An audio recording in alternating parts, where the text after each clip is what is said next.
Welcome back to my channel. আমার চ্যানেলের পক্ষ থেকে সবাইকে অনেক অনেক ভালোবাসা জানিয়ে শুরু করছি আজকের রেসিপি। আজকে তৈরি করব ধোকার ভাপা রেসিপি। যারা নিরামিষ খান তাদের জন্যে ধোকার ভাপা। এখানে নিয়ে নিয়েছি ছোলার ডালের ধোকা 4 পিস, সর্ষে পোস্ত আর 2টো শুকনো লঙ্কা দিয়ে একসাথে বাটা আছে। এখানে নিয়েছি নারকেল কোড়া, আর এখানে আছে নারকেলের দুধ, চেরা কাঁচা লঙ্কা। তো এই দিয়েই তৈরি করব ধোকার রেসিপি। তো প্রথমেই তার জন্য নিয়েছি কলা পাতা। কলা পাতাগুলো একটু গ্যাসের আগুনে সেঁকে নেব, যাতে কলা পাতাগুলো মোড়ার সময় ফেটে না যায়। এইভাবে একটু গ্যাসের আগুনে সেঁকে নিলে কিন্তু আর ফেটে যাবে না পাতাগুলো মাঝখান থেকে। 4টে পাতা এভাবে সেঁকে নিচ্ছি। পাতাগুলো আমি গ্যাসের আগুনে সেঁকে নিয়েছি। এবার বাকি ধোকার জন্য মশলাটা তৈরি করব। এখানে নিয়ে নিয়েছি ছোলার ডালের ধোকা। আপনারা যদি ধোকা বাড়িতে বানাতে চান তার রেসিপিও আমার চ্যানেলে দেওয়া আছে, লিঙ্কটা আমি ডেসক্রিপশানে দিয়ে দেবো, সেখান থেকেও দেখে নিতে পারবেন কিভাবে ঘরেই ধোকা তৈরি করবেন। তো সবার প্রথমে এই সর্ষে পোস্তটা নিয়ে নিচ্ছি বাটিতে। এখানে সাদা সর্ষে, কালো সর্ষে আর পোস্ত মিশিয়ে বাটা আছে। দিয়ে দিচ্ছি নারকেল কোড়া, বড় চামচের 1 চামচের মতো।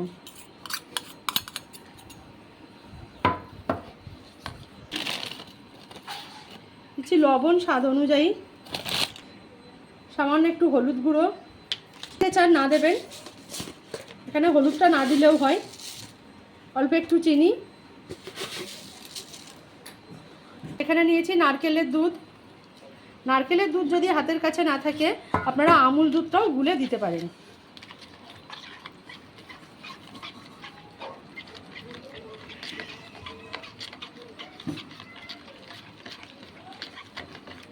এই সব দিয়ে ভালো করে মিশিয়ে এবার এর মধ্যে দিয়ে দেবো সর্ষের তেল। এখানে কিন্তু সর্ষের তেলই ব্যবহার করতে হবে, অন্য তেল দিলে হবে না। পাতুরি কিন্তু সবসময় সর্ষের তেলেই খুব ভালো হয়। মশলাটাকে সম্পূর্ণ এইভাবে একটু মিশিয়ে নেব।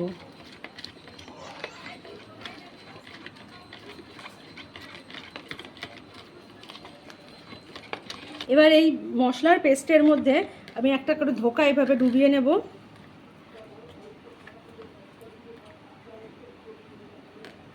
আবার একটা দেবো। সম্পূর্ণটা কিন্তু ভালো করে মশলার মধ্যে কোট করতে হবে।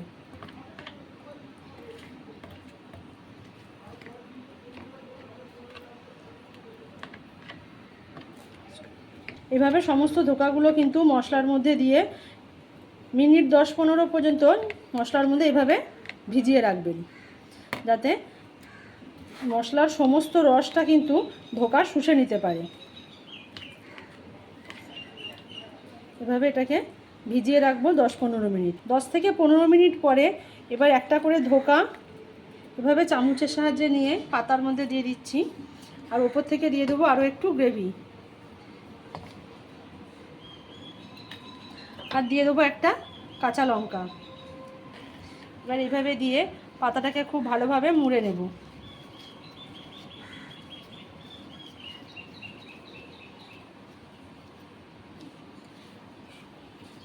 রিল সুতো নিয়ে নিয়েছি। সাদা সুতোটাই নেবেন, কেন অন্য সুতো থেকে কিন্তু কালার ছাড়ার ভয় থাকে। এভাবে সাদা সুতো দিয়ে পাতাটাকে খুব ভালোভাবে মুড়ে আমি বেঁধে দেব।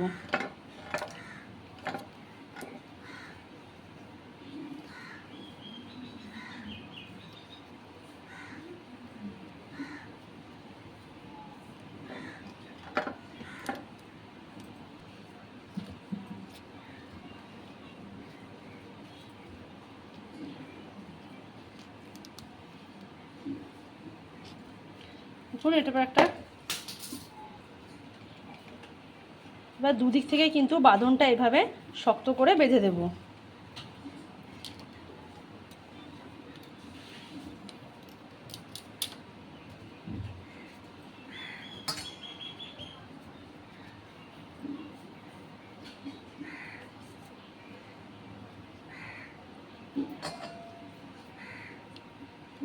তৈরি হয়ে গেছে কিন্তু একটা। এভাবে বাকি 4টে করে নিচ্ছি।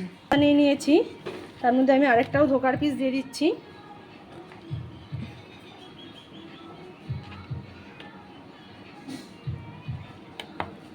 উপর ওপর থেকে একটা চেরা কাঁচা লঙ্কা,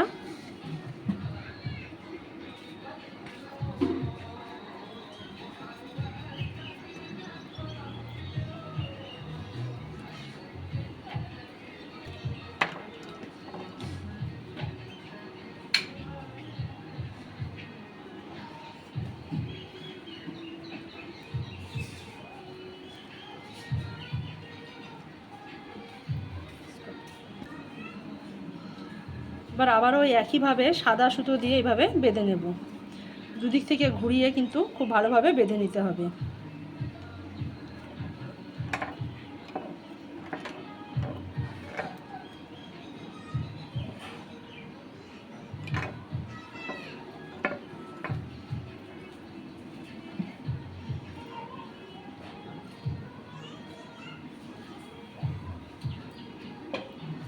এইভাবে কিন্তু ধোকার পাতুরি খেতে কিন্তু খুবই সুস্বাদু হয়।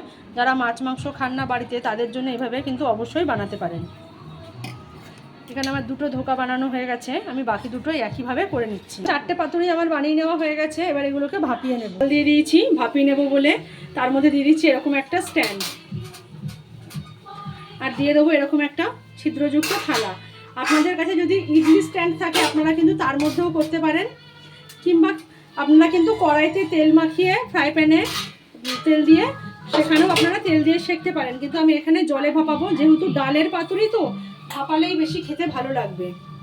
এবারে পাতার উপরে এগুলো দিয়ে দেবো। খেয়াল রাখতে হবে কড়াইয়ের জল যেন থালাকে না স্পর্শ করে। এবার এটাকে ঢাকা দিয়ে দিচ্ছি। এইভাবে প্রথমে হাই হিটে 5 থেকে 6 মিনিট রাখবো। মিনিট পরে আমি কিন্তু একবার খুলে দেখিয়ে দিচ্ছি আপনাদের। দেখুন থালায় কিন্তু জল উঠে আসেনি, এটা কিন্তু ভাপে হচ্ছে। এবার কিন্তু গ্যাসের হিটটাকে কম করে আরও আমি 10 মিনিট রেখে দেবো। চাপা দিয়ে দিচ্ছি। এবারে লো হিটে 10 মিনিট হবে। এবার দেখুন আমি ঢাকাটা খুলছি। 15 মিনিট পরে কলা পাতার কালারগুলো কিন্তু সম্পূর্ণ চেঞ্জ হয়ে গেছে, আর পাতুরিটা কিন্তু হয়ে গেছে। এবার কিন্তু আমি গ্যাসের আগুনটা বন্ধ করে দিচ্ছি। এবার এগুলো ঠান্ডা হলে খুলে পরিবেশন করে দেখাবো। তৈরি হয়ে গেছে ছোলার ডালের ধোকার পাতুরি। একটা আমি খুলে দেখাচ্ছি।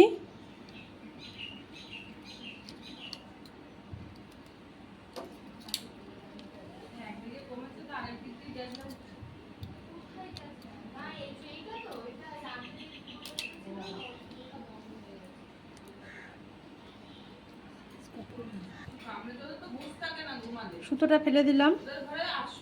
এবার এটাকে খুলে দেখাচ্ছি।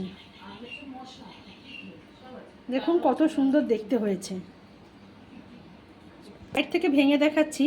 দেখুন কতটা নরম হয়েছে, দেখছেন? এই দেখুন একদম সফট হয়ে গেছে, আর খুব সুন্দর কিন্তু একটা সর্ষের গন্ধ আসছে। তো একবার রেসিপিটি এভাবে বাড়িতে বানিয়ে যারা নিরামিষ খায় তাদেরকে খাওয়ান। আমরা তো অনেক সময় ভেটকির পাতুরি, অন্য মাছের পাতুরি করি, কিন্তু এভাবে ছোলার ডালের ধোকার পাতুরি করে সবাইকে পরিবেশন করুন।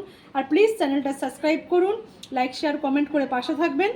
আর ফেসবুক থেকে দেখলে চ্যানেলটা ফলো করে দেবেন। সবাইকে অনেক ধন্যবাদ।